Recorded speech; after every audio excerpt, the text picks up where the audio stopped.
Howdy, all of you delicious people. I am here today to talk about Captain America, the first Avenger, or ultimately to be said that he was the first Avenger, but really is he the first Avenger? It seems like ultimately Marvel would tell you, oh, well, no, maybe he's not the first Avenger. Maybe. Really? Really? They had to like retcon that or change that or otherwise just go, oh no, he wasn't really the first Avenger. He was just kind of the placeholder as the first Avenger. He wasn't the first Avenger though.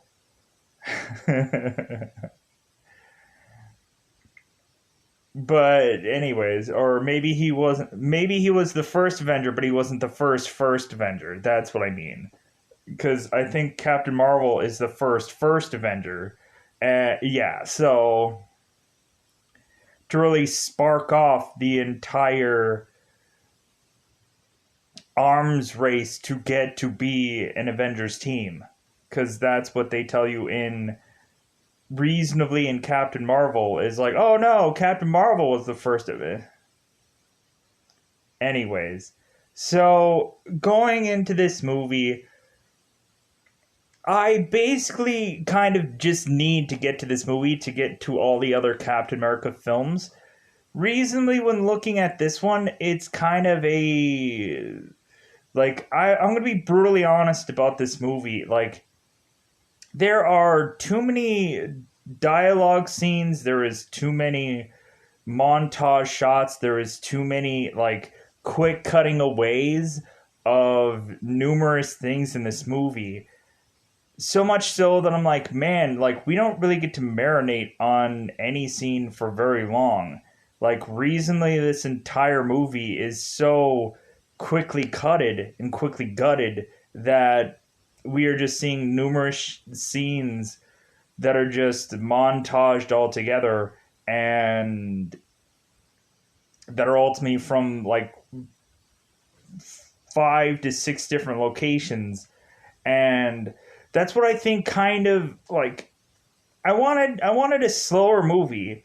I wanted a slower movie, but then I also wanted more action in this film too. And reasonably when we get into the other films, it slows down more.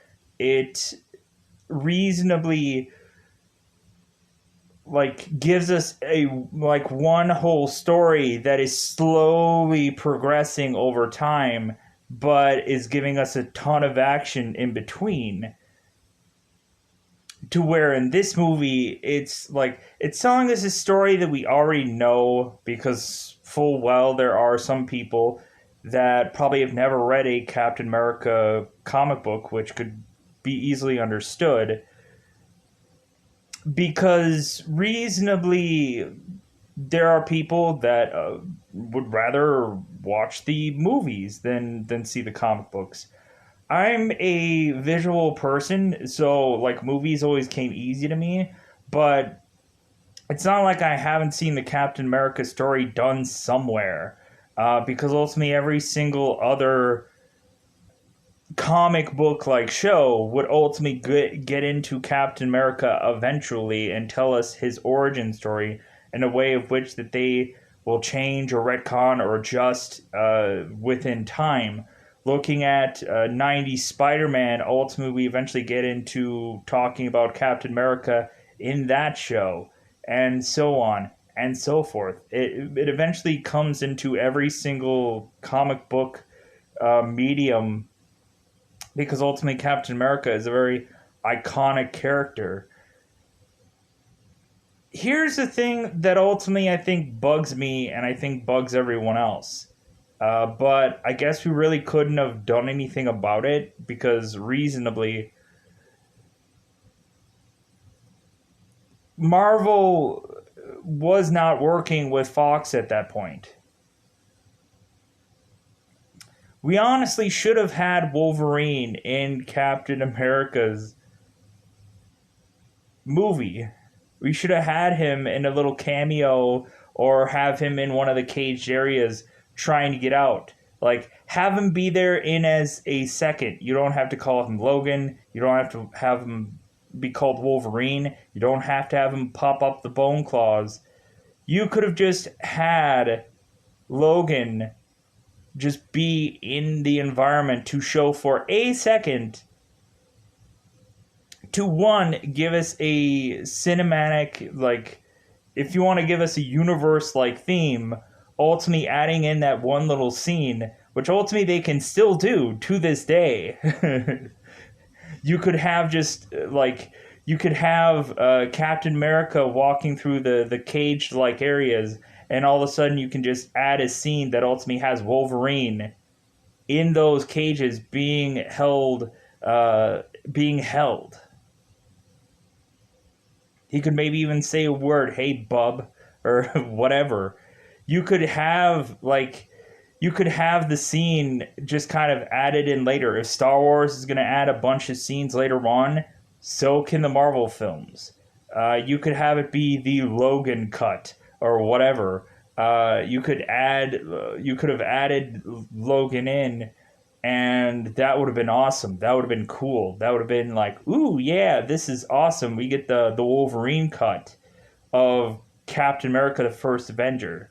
Like, you could easily still, like, Wolverine is still to the point of you being able to not have to severely have to uh, like make him look younger or whatever. You could just have him in there, and that would be awesome. Like, we had him in the silly prequel movies of X-Men, of the First Class and Apocalypse and whatever. Like, now we can easily add Wolverine into the Marvel Cinematic Universe, because reasonably they're technically doing additions to mutants into the MCU anyways.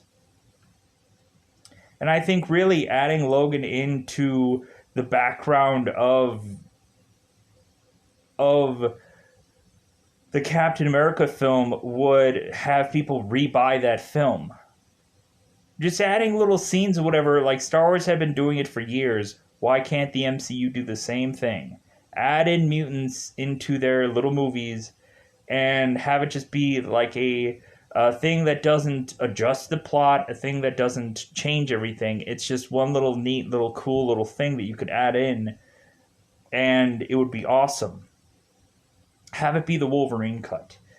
Because ultimately, when looking at the animated movies, they, excuse me, whenever they have a Captain America thing, they add Wolverine into that environment because Wolverine has been in every single war imaginable.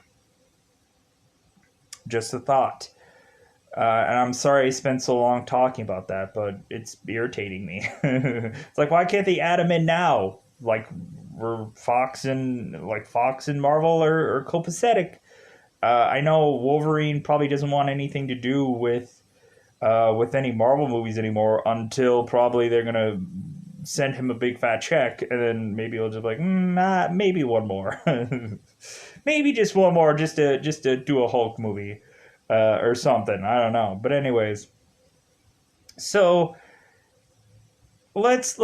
I spent too much time talking about Wolverine. I apologize. So Captain America, the first Avenger, like I kind of yeah, there's a lot of montages in here. Yeah, I do like the romance between, of course, Agent Carter and of course Steve Rogers. I like that there's actually a relationship that we can actually now sink our teeth into. I think the original movie they kind of showcase that a little bit, but most of the movie is about the battle is like most of the movie traditionally is something that I don't quite remember because it's been so long ago. I think the iconic thing to me is in the very first film, like Captain America, like breaking into supposedly Red Skull's headquarters and like shielding people, hitting people with shields in the original movie. But heaven forbid I remember much about that film. And I think reasonably you have like a person that is reasonably in costume for most of the time as just a normal human, and then I think eventually towards the very end of the film, he eventually showcases his red skull. Where in this movie, we get a little bit more of the actual red skull in this film. So, so as I'm looking up the cast of this movie, because I know full well there's some names that I probably won't remember, Zolas and all kinds of stuff, and I'm just like, So we have in this movie a very predictable like film, and but it's just to lay the groundwork. It's just the blueprint. You have to forcibly do this movie this way. There's no other way to do it. But then the movies that come afterwards are so amazingly like different, and it makes it worth watching this movie to get to all the others. And so that's the thing that I like about like this movie is like, but just wait for Winter Soldier, just wait for Civil War, just wait for anything else that eventually has Captain America in it, because all the other stories are way different than this one. Reasonably, there are so many origin stories that a lot of people will tell you that this origin story didn't need to be told. This like you could have basically just had like a whole entire thing where like it just kind of tells you, oh yeah, Steve Rogers, yeah, he was left in frozen, and now he's thawed out, and here he is now in current modern day, and ba ba ba ba ba. Like you could have probably told that entire story in a very quick like way, but when looking at it, it's just like no, because we have people that aren't familiar with the comic books at all. So recently now we are having to reforcingly tell this story just because people don't read the books. Hopefully there's a greater female audience than there probably was now, especially in comic books. But really, just like I hope that had a lot of people who hadn't read the source material go back and finally read it just to see how different the movies were to the comic books. And I think it's pushing everybody onto now of seeing how valuable the comic books were when ultimately they kept seeing these big, huge, juggernaut-esque like comic book movies, to where now it's become like a common thing to where hey, I'm gonna pick up a comic book and I'm ultimately gonna finally get to know this character that I barely saw in some film for 10 seconds because they ended up dying fairly quickly, or they ended up not being used good enough to my liking, like a Crossbones, uh,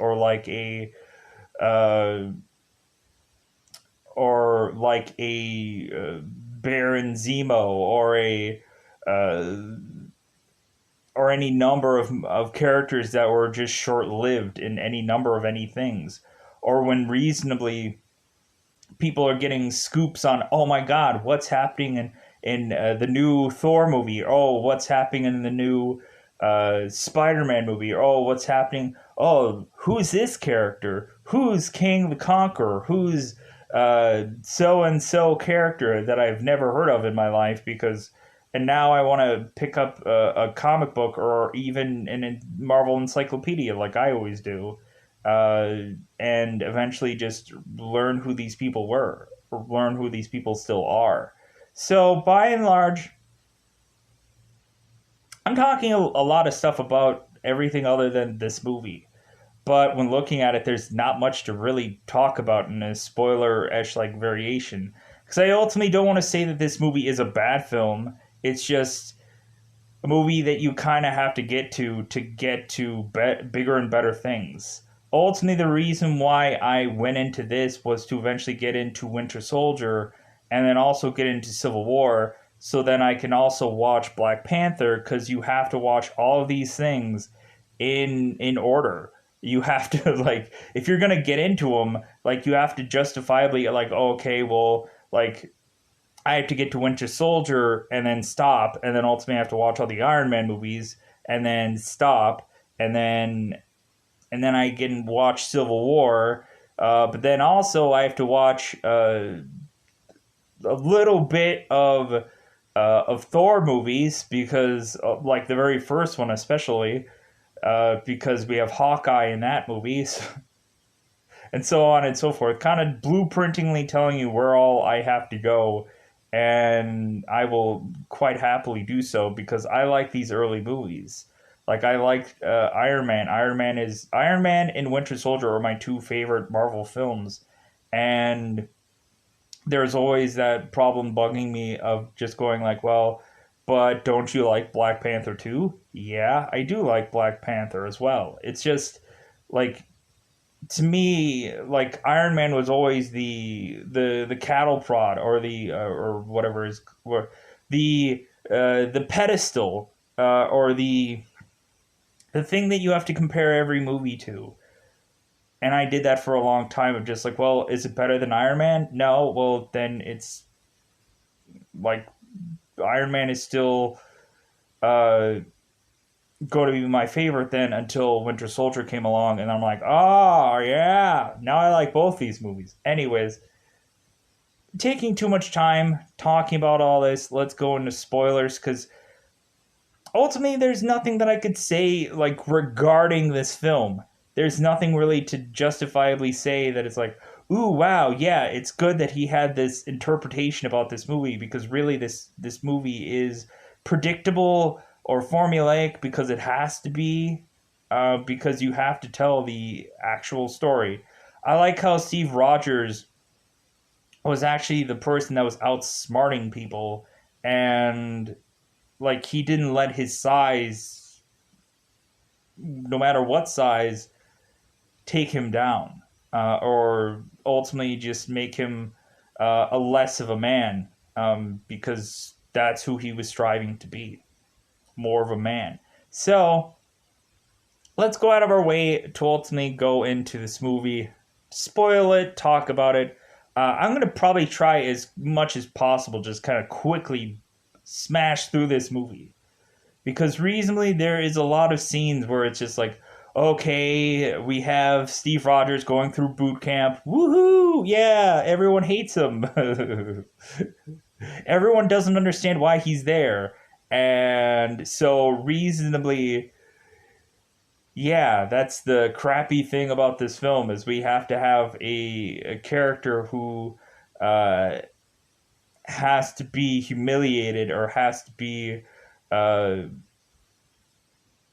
like shown like by everybody and asked by everybody, why is this person here? This kid needs a sandwich. So let's go into spoiler time. Spoiler time. It's about that time I'm going to spoil this movie.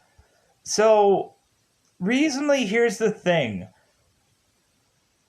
When going into talking about Steve Rogers, the pre Super Soldier Steve Rogers, like it seems like there are different consensuses of how they actually did the body transformation. Like at some point, they ultimately had said that he had a body double, and then they just put the face on him. Or recently, they just said that they kind of like CG'd him down, or whichever. I'm like, okay, so what thing is it? Like, was it just that he had a body double and then they just put his face on him? Did they, like, what did they actually do?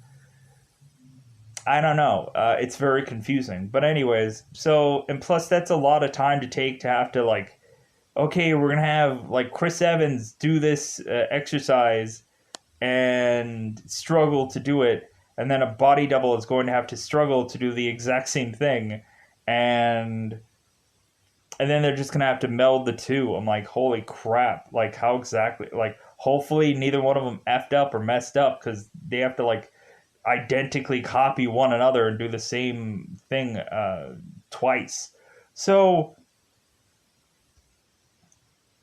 going into here, we have in the early stages, of course, like we basically find out that Steve is trying to enlist in the army, to the point to where every single time he goes in, and ultimately he goes to several different states to try to enlist. He tries to go under different names. He tries to lie to get enlisted. He like, based on looks alone, based on his body type alone, no one's gonna look at him and enlist him. It's just he's too skinny. He's too uh like he's reasonably just in not good enough health to otherwise justify, oh well, like it's kind of the catch 22, where when looking at it it's like, well, a lot of times like people would either tell you, oh man, like you're getting too big, or oh you're getting too thin. That is the thing, especially where it comes down to like celebrities, where it's like, oh, people have to be concerned about a person's health because they look way too skinny, or they look uh, way too like they've been packing on the pounds, and like we have to like put them on a weight scale every time, like uh, that they're on TMZ or something, so we can be weight watching them, and that's like absurd. But anyways, so we have to where, of course, Chris Evans or Steve Rogers is not going to get enlisted.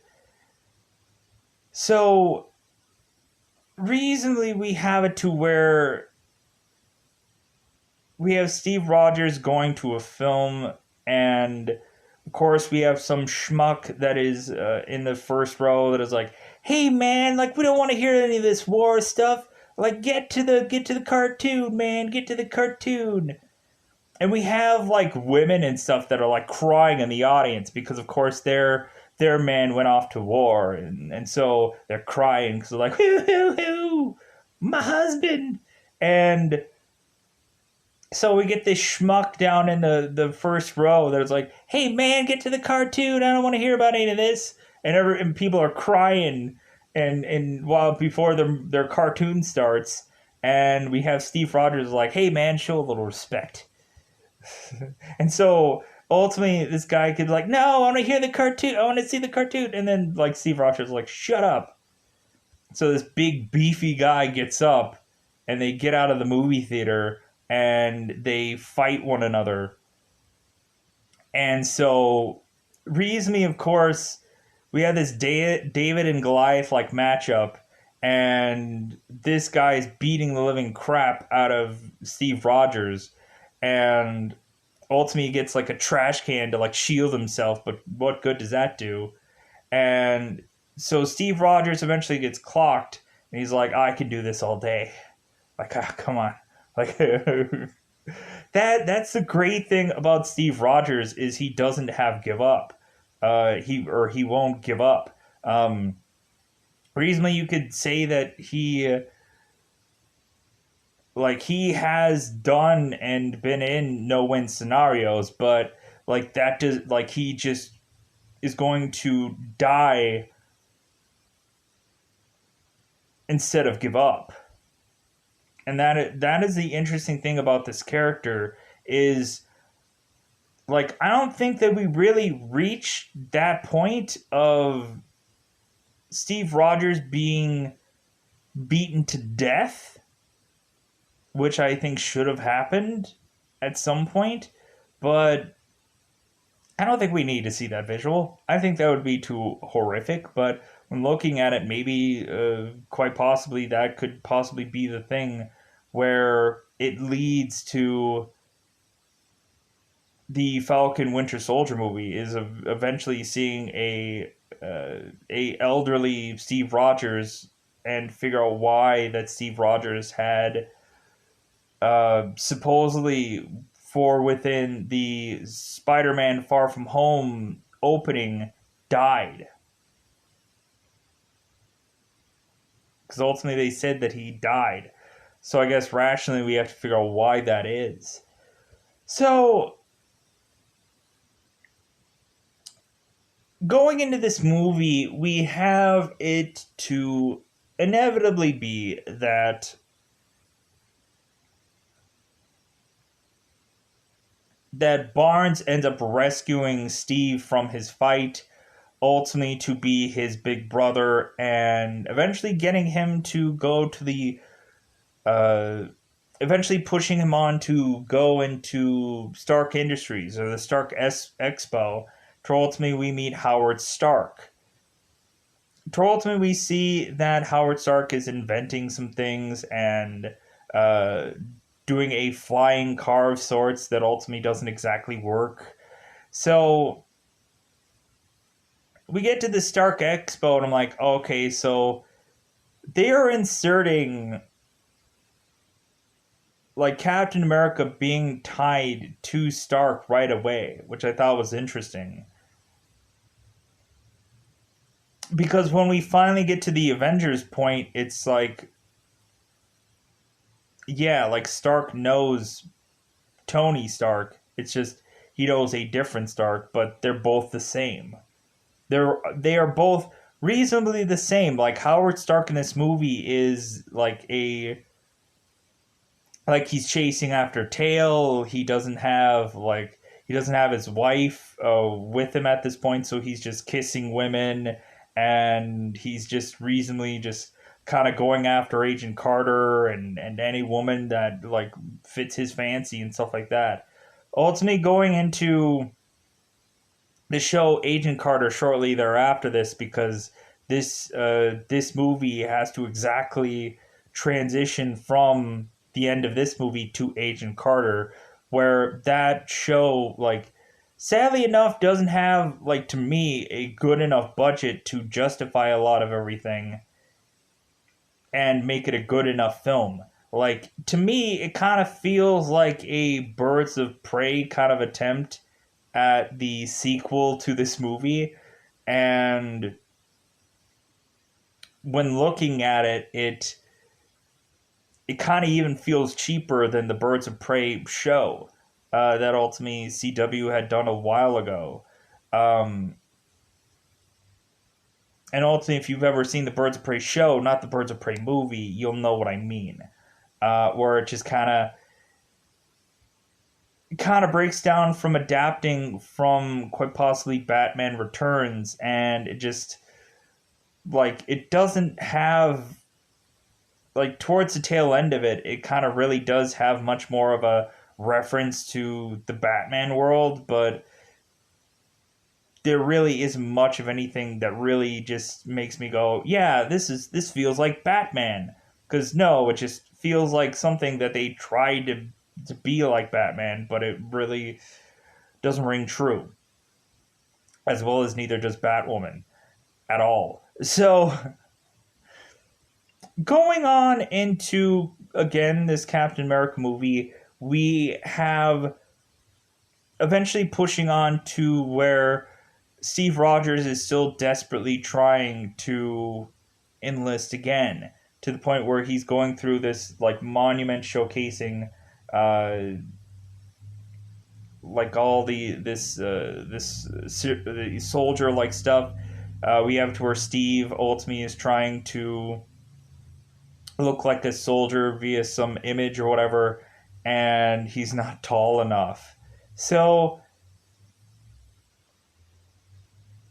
Steve ultimately, while instead of Bucky is going on a date before he goes out, before he gets sent out to fight, uh, we have we have two dates that ultimately Steve has to ultimately just kind of be like put with a girl, but we realize, like, Steve and everyone realizes that like Steve is never gonna get anybody. Steve is not like he's never gonna end up with a woman, and even when like Agent Carter is looking at him and she's like, like, still, like, that's not really until he has the super soldier serum. Nobody is gonna give him like a real like up and down. It's like, yeah, like I want that skinny one. I want that skinny kid. So we have Barnes that is ultimately trying to convince Steve that he's never going to get enlisted. It's like, dude, how many times have you tried now? Five, six times? Like, give it a rest. Like, ultimately, try to figure out something else that you can do to help out.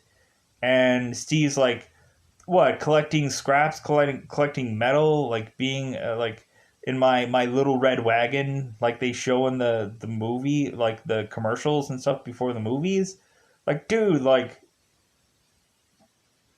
I wanna be a part of this. Like, I want to be where you are at. Like, I want to be just like you. And so we have it to where Steve is ultimately just so frustrated that he wants to live his American dream. And that American dream is just consistently never going to come true. So we have we have in this film, as I'm looking for the actual name because I don't remember the actual name. Where is the actor? Oh, Doctor Abraham Erskine, Erskine, Erskine, Erskine. Let's go with that. Uh, Stanley Tucci. So, and ultimately, I completely forgot about reasonably the Red Skull ports where we have like Red Skull getting the tree of the tree wall, where ultimately eventually he gets the Tesseract from that. Ultimately having to forcibly strong arm people to tell them like, hey, like I'm gonna kill your grandkids, or I'm gonna kill anybody that you love if you don't tell me where the Tesseract is, or you don't tell me how to get the Tesseract. And so he does, and then eventually he eventually gets a unlimited source of power, which ultimately him and uh, Arnon Zola ultimately concoct a weapon to ultimately win them the war. Because this is going to be a seemingly unlimited resource that has a different kind of spin of just a normal bullet. And so pushing that on to where now we have Dr. Abraham that, and I think Erskine, and we have him kind of just walking around, just kind of hearing some of the people that are in the museum, and ultimately Erskine is ultimately hearing Captain America or hearing Steve Rogers talk about like him desperately wanting to be able to be a part of this, a part of all this. And so Erskine is just like, there's something about this guy. So we have Steve Rogers, who is again enlisting, and so we have Erskine come in and just be like, here's the interesting thing about you, Mr. Steve Rogers. Is that really your name? Or is it this person? Or is it that person? Like, it seems at some point you were in Chicago, it seems you were at this, it seems you were here. Like, who are you really? So we have to her like, I'm Steve Rogers. Yeah, I've tried to enlist. So Erskine is like, you know what? Like, I'm really like not concerned that you've like you're not saying who you think, or you're not saying who you truly are. My concern is the five or the numerous attempts to try to enlist via being anybody. Like, the five tries is what is really kind of questioning me of like, why do you want to fight so badly? Why do you want to enlist so badly? It's like, do you want to come here to just kill people and kill Nazis? And Steve Rogers is like, no, like, I just don't like bullies. And like, that is the most amazing thing of this story is we have Steve, who early on in this film is getting beaten up because reasonably, like, you have people that are stronger than Steve just ultimately telling him no. And we have Steve trying to fight that and uh, trying to win unwinnable battles. And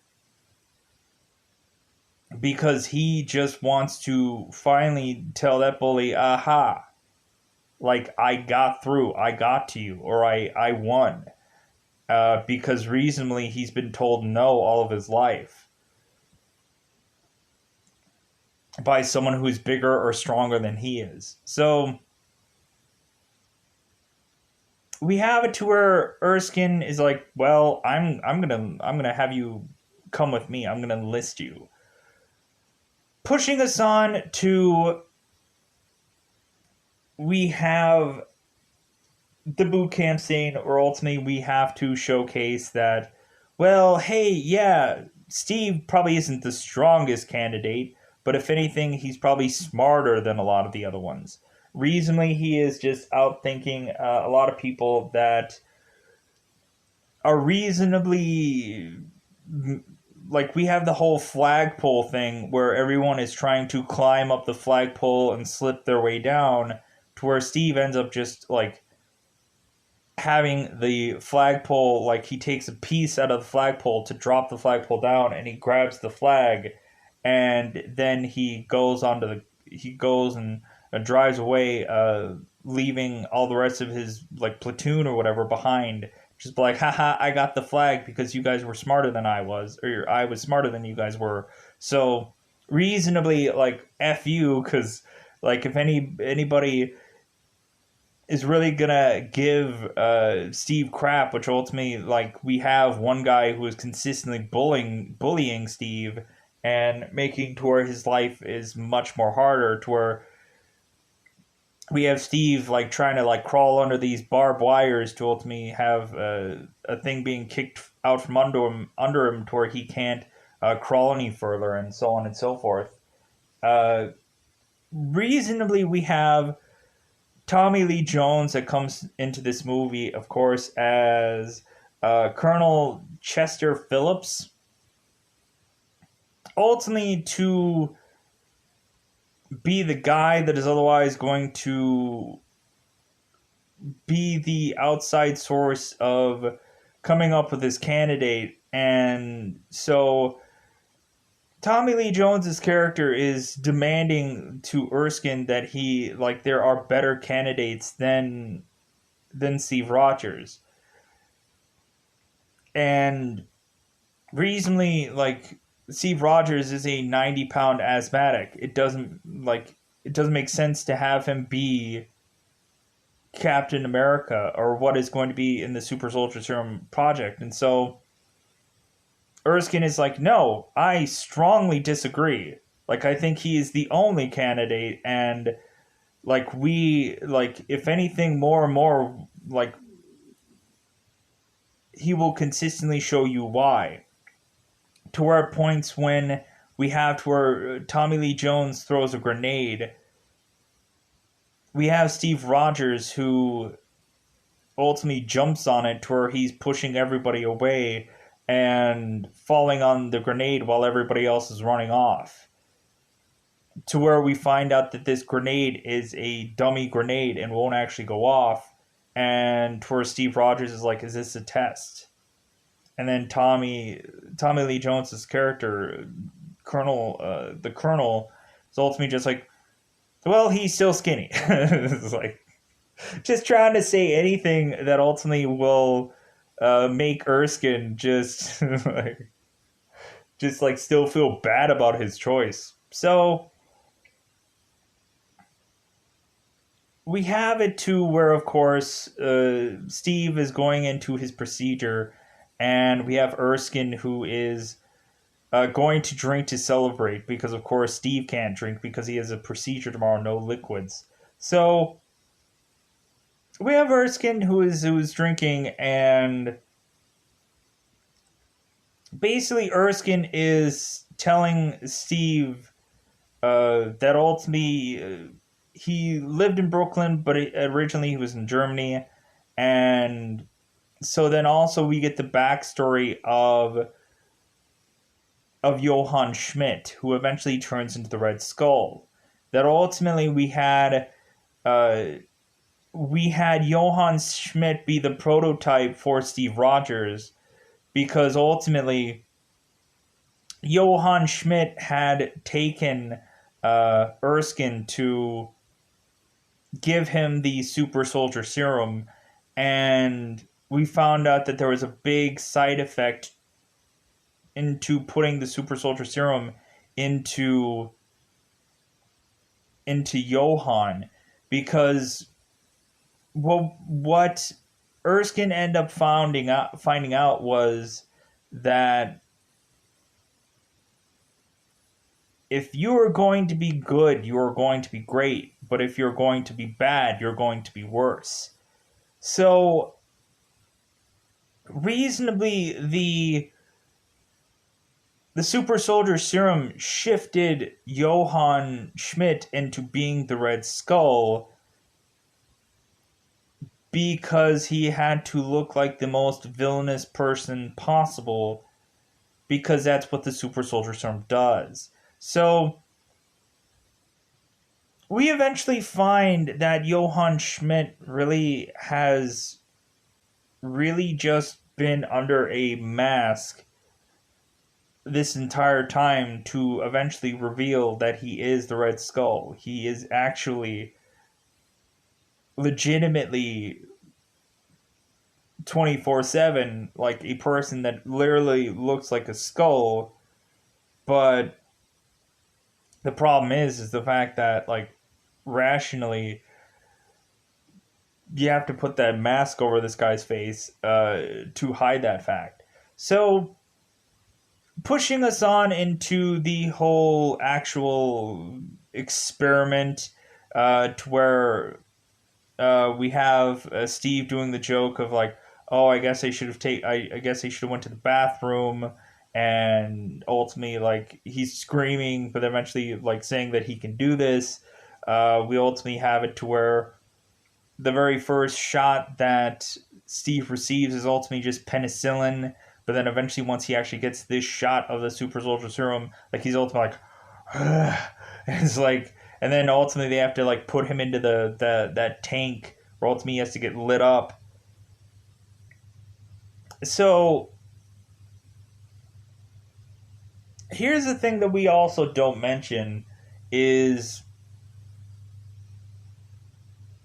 when we have Steve eventually making his way to be experimented on. He's talking to Agent Carter uh, about dancing and having the right dance partner.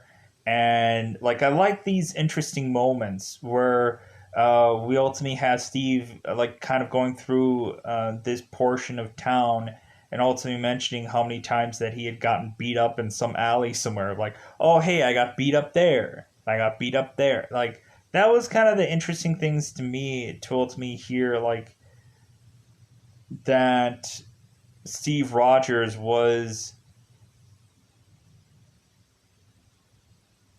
like, I like these kind of like romantic moments where he's hoping to, like, he's holding out hope for a real legitimate woman that he can, in old fashioned terms, like take home to mom or whatever. And so once we have Steve Rogers become Captain America, of course, that's when we have to kill some people off. We have it to where the guy who ultimately is in The Hobbit is ultimately being a villainous person in this movie. How dare he? How dare he? Uh, So recently we have Heinz Kruber, I believe. Uh, we ultimately have him go and assassinate Erskine, and ultimately he steals one of the vials of the super soldier serum and then runs off. So we have Captain America that's like, oh no, like Erskine is dead.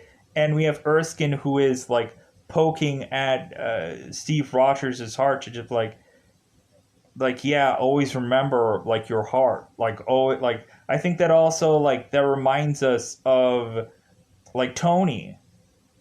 Like we have uh, Pepper Potts ultimately giving Tony his first arc reactor and telling him like proof that you do have a heart. Like reasonably that moment and this moment where ultimately Erskine is poking at Steve's heart is ultimately to remind him it's like that like always realize that you're a good man and that you have a good heart and that ultimately you're always going to try to do the right thing. So we have ultimately now Steve Rogers just running off, crazily running off to get this guy, to get this Hydra character. Ultimately having this Hydra character using a kid as a shield, and then ultimately he pushes the kid into the water, and Steve tries to look after the kid and he's like, hey man, go and get him, I can swim. So we have to where Steve ultimately is looking at this Hydra agent who gets into his submarine, but Steve is even swimming faster than a submarine and crashes into the submarine to open this guy's submarine pod to where he flings him off. And ultimately, this guy ends up breaking the super soldier serum, the last of the vial. And then here's where we get like that. Oh, hey, now we're Hydra characters, and cut off one head, two shall rise, and this and that. And so we eventually have this Hydra agent who takes who cracks off a part of his tooth that's a cyanide capsule to end himself, to where the Hydra character won't reveal any more information. Because ultimately we have it to where Johann Schmidt is ultimately coming to uh, his seemingly German allies and ultimately telling them that he no longer needs their help. He no longer is going to be a part of any regime of them, and he's going to go upon his own, and he's going to kill all of them off. Ultimately, to now say, like, Hail Hydra, everybody. Hail Hydra! So, pushing us on to Steve not going into the military of sorts, even though he is a super soldier now. Reasonably, it's just like, oh no, like we can use this press of the super soldier to sell bonds. So hey, how about instead of getting him in the army, because ultimately Tommy Lee Jones says it's like, hey, like I wanted an army and I got you. So we have Steve who is forcibly going to have to sell bonds and go into every theater and every single uh, establishment to ultimately just punch Hitler in the face 200 times. And we just get this giant montage of that to where ultimately it leads into, over time, Captain America eventually goes to having to talk to some of the old guys that he had tried to enlist to, and they mock him and they throw fruit at him. And ultimately just having him like walk off to the side to where all the girls are just gonna sing their song again, and he is humiliated, drawing himself as a dancing monkey and just feeling very defeated because like all he can do is say these stupid lines, and all he can do is like he's saying he's serving his country, he's going overseas, he's doing everything that he ever dreamed, but he's also having to forcibly wear tights to do it, and being mocked by his people that he wants to fight alongside but can't do it because no one is going to let him do that. So we have it to where Agent Carter is finally talking to Steve because ultimately she is uh, supposedly telling him that she's actually not there, but she is. So we have it to where Carter is ultimately talking to Steve and is like, and is really saying it's like, you know what, like, didn't you think that you were going to be more than this, Steve? Like, didn't you think that you were going to be more than just a dancing monkey that's gonna be juggling bananas in front of people, kind of thing? Like, didn't you strive for more than just what you're doing? We ultimately find that the 107th had gone and fought and ultimately had been held captive, or ultimately had been killed. And we realized that the 107th is the one that Bucky Barnes was in. So Steve Rogers is throwing everything off to the side, his obligations to do his performance, and he is going to, of course, Tommy Lee Jones' character asking, hey, like, I need to look for a name. What happened? Bucky Barnes, where, like James Barnes, like, is he okay? And so recently we have Tommy Lee Jones is like, I know how to spell, because Steve starts spelling it out, and he's like, yeah, I think I ended up doing a missing in action letter for him. So have Barnes, who, or basically we have Rogers, who is just going to walk his way to get Barnes back. Carter is just like, hey, your friend could be dead. Hey, your friend, like, what is the point of you like doing this? And Steve is ultimately just retelling Carter. It's like, well, hey, like you said that like you wanted me to be more than this, and I am going to be. Like if people aren't if people are still telling me no, that I can't do this, I don't care anymore. Like I am gonna go and go behind enemy lines myself and get my friend back, and whoever else that I can get along with him, because reasonably Rogers ultimately asks, like, hey, like, what are you going to do to get these prisoners back? And Tommy Lee Jones is like, well, we're just going to win the war. It's like, so you're not going to go after these people. You're just going to try to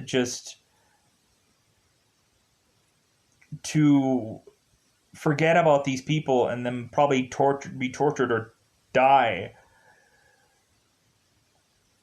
And so Steve is just ultimately just going. He's gonna get a car. He's gonna get whatever to ultimately have to forcibly go there, and finally get some use out of that shield. So we have instead to where Carter is going to fly Rogers to the point where he's going to get to where of course he can get closer to the headquarters to ultimately get Steve to take out these Hydra agents. So we have Steve come in. And of course, he ends up getting upon a vehicle, and then he ends up kind of sneaking his way in, shielding people in the face and stuff like that. Uh, so we have eventually to where Steve is kind of really sneaking his way into this headquarters, eventually getting to the point where he is to only release all these prisoners, where all these prisoners are all fighting all the Hydra agents, and then Steve makes his way to Bucky Barnes, ultimately, who is uh, being experimented on, and so we have we have Steve, who is dragging Bucky Barnes, and ultimately now Barnes is going like, "Oh my God, like you're bigger." Like, did it hurt? Like, is it permanent?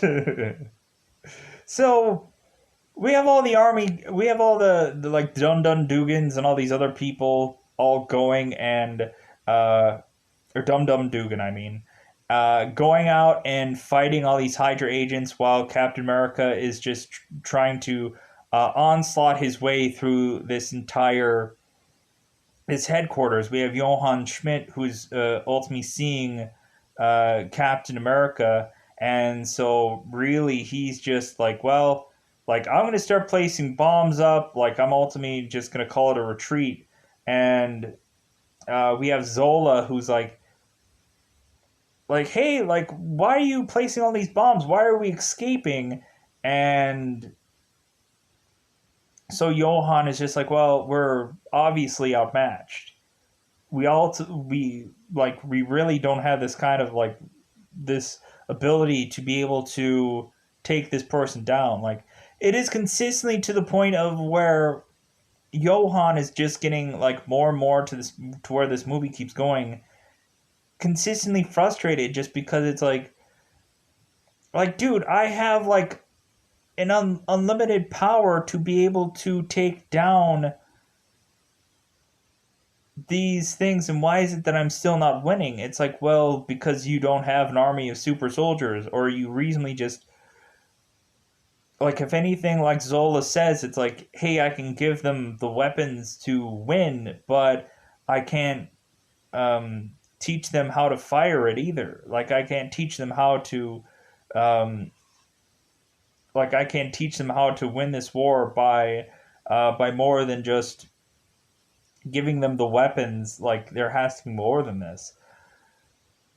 So we have it to where, of course, Johann is ultimately making his way into escaping, and that is, of course, where he is met by Steve Rogers. We ultimately have Johann, who is saying like, "Oh, Captain America, I love your movies," and so reasonably we have to where Johann is mentioning that, yeah, I guess Erskine like told you that I was his first super soldier, and that ultimately like the difference between you and me um is that I wear my accomplishment proudly, where he ultimately rips off his mask, ultimately to reveal that he is the Red Skull, and to where Bucky's like, you don't have one of those, do you? So we have it to where Johann is mentioning that he doesn't live in fear, but ultimately we have Steve Rogers is like, well, then why are you running? Why are you running from me? Zola had really been the person to hit the button for the cross bridge to where ultimately they don't fight, because they don't fight pretty much through a bulk of this entire film reasonably. So we have to where Red Skull goes off to escape, ultimately to escape in some seemingly rocket-ish like thing, and like a rocket slash plane. It looks really weird, and then Zola ends up just driving away through Red Skull's car. So we have it to where now, like, Bucky is like kind of having to kind of tightrope his way to the other end of this bridge, and to where ultimately now Captain America has to jump to the other end of this bridge. And then we're just seeing, like, oh no, is Captain America gonna die? Because that makes no sense, because this movie isn't over. Who is gonna be Captain America? Bucky the rest of this time? Uh, yeah, like, so how is he gonna take the super soldier serum? Is it gonna be from Captain America's blood? Because ultimately Captain America gives them a ton of blood.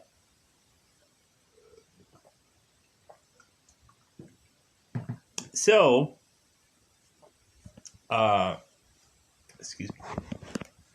So, we are led to believe that Captain America quite possibly died, which I'm like, sure, yeah. You're just gonna kill off your main character in the first movie, yeah, makes sense. So we have all the army characters who are all just like, yeah, like, we're writing out more letters. We're saying that Steve Rogers is missing in action, that he's dead. So we ultimately just see that recently everybody's shouting about something, everybody's excited about something, and we ultimately just see all the soldiers all coming from that escaped prison, and eventually we are also seeing Captain America, who is still alive. So recently everybody's really excited about the people that came back. They're like, huzzah, huzzah, yeah, this is awesome. So we have to where Agent Carter goes to Steven, and she's like, "You're late." He's like, "I couldn't call my ride," because evidently his ride was his walkie was broken. So reasonably, Steve goes to Tommy Lee Jones' character for disciplinary actions, um, because Tommy Lee Jones talks to Agent Carter, and he's mad that they went around him to have Steve go and fight that battle, and he's such a valuable resource that they haven't been using at all.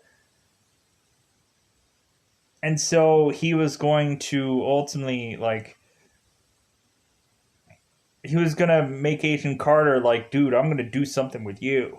Like, I'm gonna have to discipline you because I can't get to Howard Stark because he's a like, he funds us with weaponry, and so I have to do something with you. But reasonably we have Steve Rogers, who comes back, of course, unharmed, and ultimately goes to Tommy Lee Jones' character, ultimately asking, like, well, like, I'm ready to be under disciplinary actions, and Tommy Lee Jones's character is like, I don't think that's warranted. So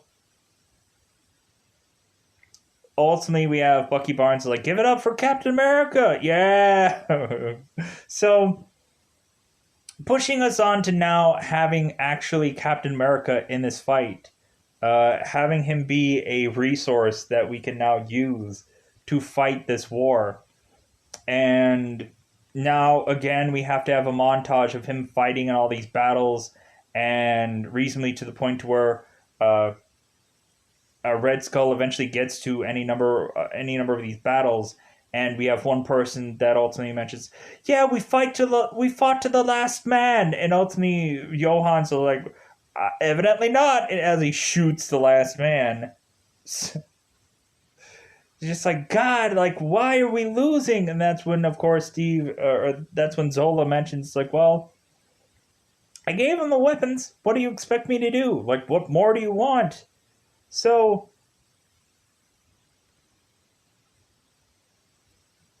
pushing us on to eventually have it to where eventually at some point we have Zola, who ends up going into the American forces, and he ends up getting captured because ultimately he won't take cyanide. And so eventually he is supposedly working with the Americans to give up information, because supposedly he has already supposedly given up information, which he actually hasn't done. But Tommy Lee Jones's character is just mentioning like, well, hey, like I've already mentioned that you've given up information to us, and so if Johann Schmidt knows, he's going to come after you and try to kill you because he knows how valuable you are. So pushing us on into having Captain America being Captain America, actually fighting alongside people, because we have to where Captain America is doing the montage of showcasing that he's battling with people, that he chose his own team of people that he rescued to ultimately fight alongside with him, to ultimately go on to the train, which ultimately will lead them to get Zola, but will also lead for them to lose Bucky, for him to get killed. I'm like, oh, of course, you gotta kill off Bucky. And like, I don't know, I think they make Bucky look really strong here. They make it to where he's even holding on to the shield right before he dies. So I thought that that was kind of cool, like a real cool moment. But knowing that Bucky is going to sadly, supposedly, quite possibly die, it's like, oh no, Bucky's going to die, but no, he's gonna be fine. If ultimately we've seen tons and tons of these movies, spoiler alert, I think Bucky will be a-okay at some day. But anyways, so we did the whole train thing. I kind of really quickly went over it, and that gives us Zola. Zola ends up working for the Americans, and so pushing us further and further to have Red Skull have this grandmaster plan of just annihilating or killing everything and attacking everywhere. There is no one goal. There is no one. He's like, Johan is basically going to annihilate the world and then just ultimately just kind of like pick up the pieces afterwards.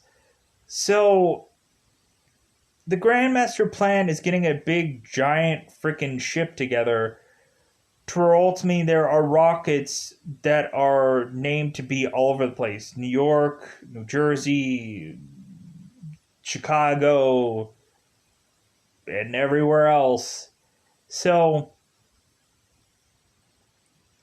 we push on to eventually also showcasing the beginning of this film, where Captain America is in the Arctic somewhere, and he is we have this gigantic ship that is underneath this water. And so now, foreshadowing that to now this scene, we have Captain America making his way on to this ship, because we have them finding out this hangar bay where this giant ship is, and we have all the soldiers having to fight their way into making it to all these Hydra characters. And we also have Tommy Lee Jones with his soldiers all coming in to wipe out these Hydra agents. And ultimately have these Hydra agents that are ultimately saying like, kill one, two more will rise. And so ultimately Tommy Lee Jones' character kills one of the Hydra agents, and he's like, yeah, let's go and find two more. It's like, yeah, come on. Yeah, we're going to kill all of these people. F all these Hydra characters. We're going to take them all down. So we have to where like Captain America is rummaging through this whole headquarters, and ultimately we have Red Skull, who's flying off with this big giant Ash-like ship, and we have, of course, Captain America chasing after him, and we really have this moment to where of course, Steve and Agent Carter kiss, and then ultimately Steve is looking at Tommy Lee Jones' character. He's like, "I'm not gonna kiss you." I love that moment. It's hilarious where it's just like Steve is probably gonna say something to Tommy Lee Jones, but ultimately he's just like, like you don't have to tell me jack crap nothing. So we have Steve who is running off to this plane, and then eventually gets into a car that chases off into the plane. To where ultimately he is reluctantly jumping onto the wheel of the plane before it takes off, and so we have it to where that's where Steve realizes that there's a bunch of like torpedo esh like uh, uh, planes that are seemingly going to drop everywhere. So Steve realizes that there's a bunch of Goombas or just Hydra characters that are making their way to these ships to ultimately go and fly them off, and he has to intercept all of them and try to kill all of them, and ended up like flinging knives into somebody's back, which I thought was a cool visual. We ultimately have it to where Steve has to basically like fight someone while this plane is being like taking off, and I thought that that was a really like I'm like, man, this scene is really freaking difficult. How Captain America really isn't dead at this point. And interestingly enough, we also had that moment where after Bucky dies, Steve has to drink like alcohol, but he can't actually get drunk. And I thought that that scene was really interesting as well. But anyways, so we have Steve, where of course he ends up ejecting the Hydra agent, and he ends up plopping back into the plane, ultimately to have to now crash back into the bigger plane to finish this mission.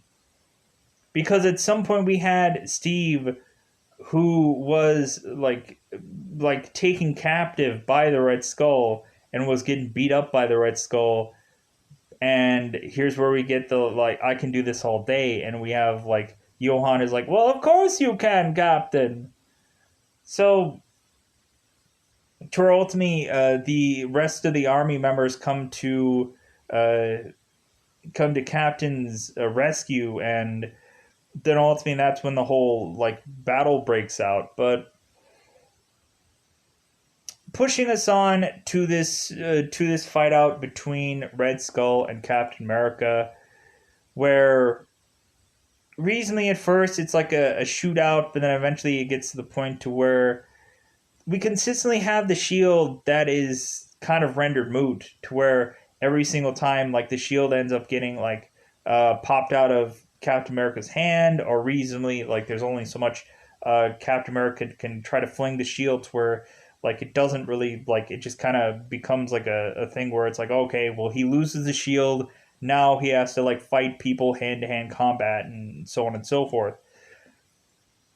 And so we inevitably have it to where Captain America is desperately trying to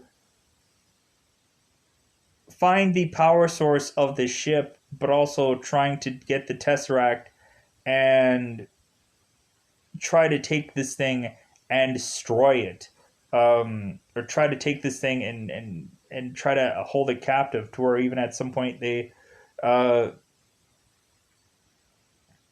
we do have it to where Captain America takes the Tesseract and gets it out of its its powering of the ship. So we have it to where ultimately Red Skull ends up grabbing onto the Tesseract, and it's just like, hey, look, I'm grabbing onto the Tesseract. Hey, look at me. Like, isn't this great? And to where Red Skull ends up getting teleported elsewhere, to where we won't find out years later where that ends up being. And I was like, okay, that's kind of a deflating way of how you show us what has happened to Red Skull. I don't know. Maybe they're gonna finally do something with Falcon and Winter Soldier, but I doubt it. But anyways, so we now have this big lustrous moment where now Captain America has to, I have to put it in the water.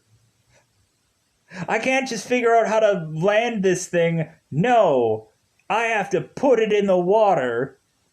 We ultimately have Agent Carter scrambling, just like, well, hey Steve, we could figure out how to land this thing. We can get Howard Stark to figure out how to land it. Like, and but no, like we have Steve that's just no, reasonably, we got to put it in the water because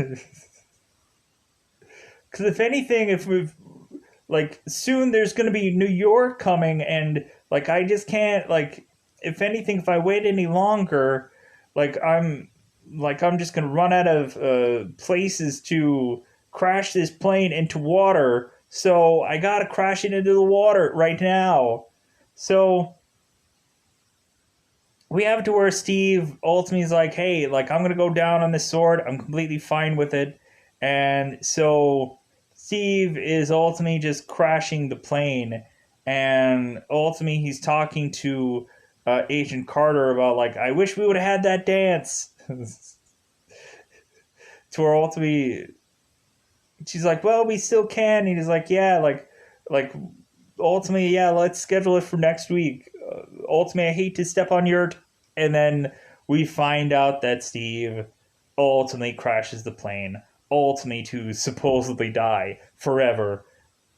And we have Aiden Carter that's like, Steve, Steve, ultimately replaying exactly word for word because they just reuse the entire footage in Agent Carter to basically use up footage to be on that show.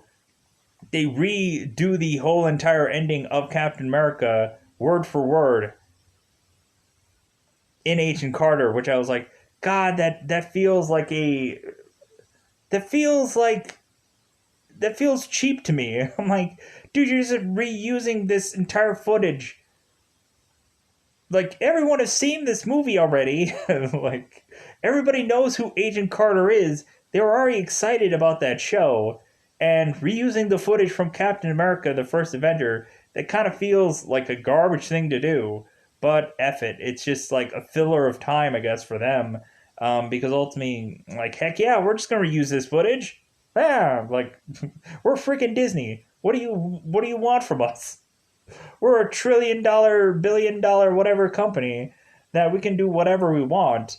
And F you for complaining about reusing of Captain America First Avenger footage.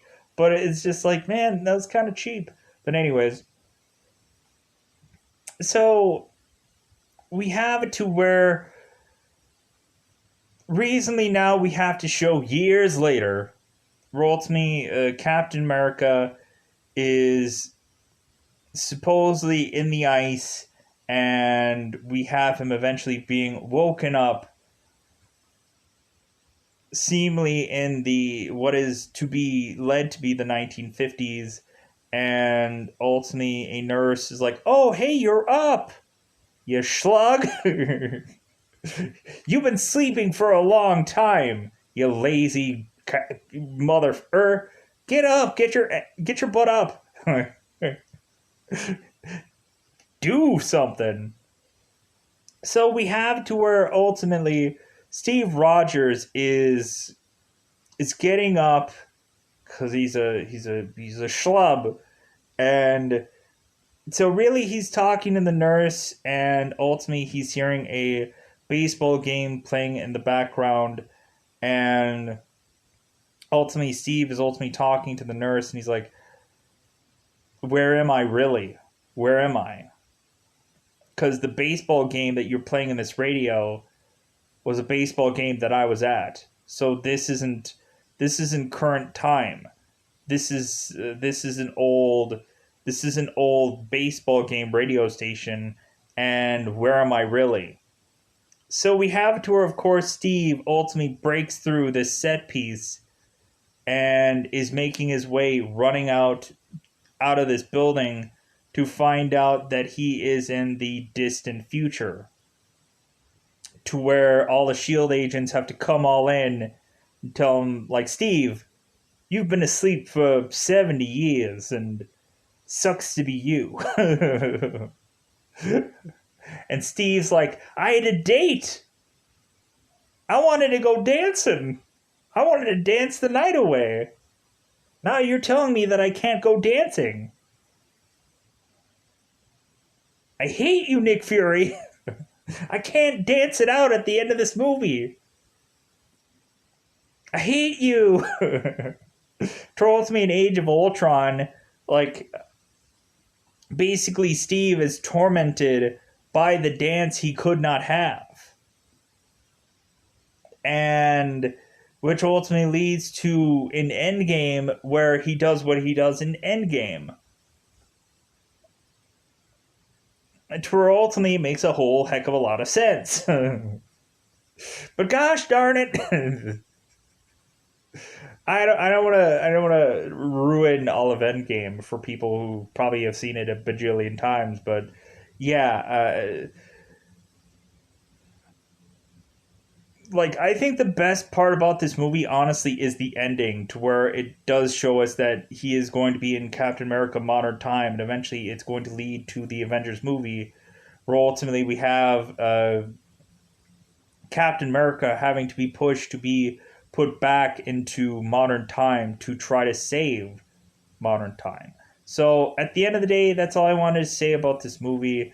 Really, I just go through scene to scene and just talk about it. But like, there's some parts of this movie where I do get enthralled about certain scenes, and there's some stuff where I do enjoy bits and pieces of stuff. So I guess that could be ultimately like, hey, did you enjoy this too? Or hey, did you hate this part? Or hey, did you um, like, hey, this is my favorite scene and stuff like that. So that's, I think, the only reason why I always try to review movies like this, even though it takes longer than it should, because everybody would just be like, dude, I want this video to be shorter, edit this down, whatever. And like, so many people want me to just like edit stuff down and whatever. I wish I could, or I wish I like wanted to take that time.